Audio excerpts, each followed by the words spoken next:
നമ്മൾ മക്കളോട് എന്ത് പറഞ്ഞു കൊടുക്കും? നമ്മുടെ മക്കളോട് എന്ത് പറയും? എടാ അവൻ രാത്രി 10 മണി വരെ ഇരുന്ന് പഠിച്ചതാ, സുബൈക്ക് നിസ്കരിക്കാൻ വിളിക്കാൻ പറഞ്ഞ വാപ്പ പറയും അവൻ ഉറങ്ങട്ടെ, രാവിലെ എഴുന്നേറ്റ് സ്കൂളിൽ പോകാനുള്ളതല്ലേ, അവൻ ഉറങ്ങട്ടെ.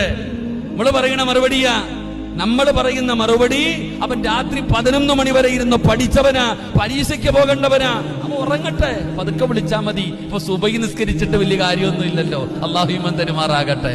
എന്നിട്ട് ഉമ്മ ദുആ ചെയ്യുന്നു, പടച്ചോനെ എന്റെ മോനെ നീ രക്ഷപ്പെടുത്തണേ അല്ലാ. രക്ഷപ്പെടും ചങ്ങാതി. എങ്ങനെ രക്ഷപ്പെടാനാ?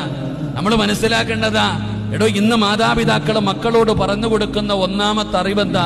മോനെ നല്ലതുപോലെ പഠിക്കണം, നല്ല മാർക്ക് വാങ്ങണം, ഉന്നത വിജയം നേടണം, 1ാം റാങ്ക് വാങ്ങണം, പണമുണ്ടെങ്കിലേ ജീവിക്കാൻ പറ്റൂ എന്ന്. അള്ളാഹു ഈമാൻ തരുമാറാകട്ടെ, അള്ളാഹു ഈമാൻ തരുമാറാകട്ടെ.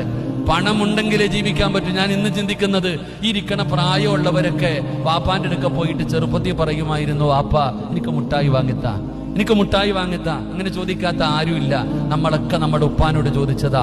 അള്ളാഹു നമ്മുടെ ഉപ്പമാരിൽ മരിച്ചവർക്ക് സ്വർഗം കൊടുക്കുമാറാകട്ടെ, ജീവിച്ചിരിക്കുന്നവർക്ക് അള്ളാഹു ആഫിയത്തുള്ള ദീർഘായുസ് കൊടുക്കുമാറാകട്ടെ.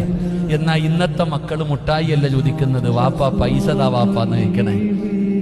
ഇന്നത്തെ കുട്ടികൾ എന്താ വയ്ക്കണേ? പൈസ തരാൻ. അവര് മുട്ടായി വേണമെന്നല്ല പറയുന്നത്. എന്തുകൊണ്ട്? നമ്മൾ അങ്ങനെ വളർത്തിയെടുത്തു.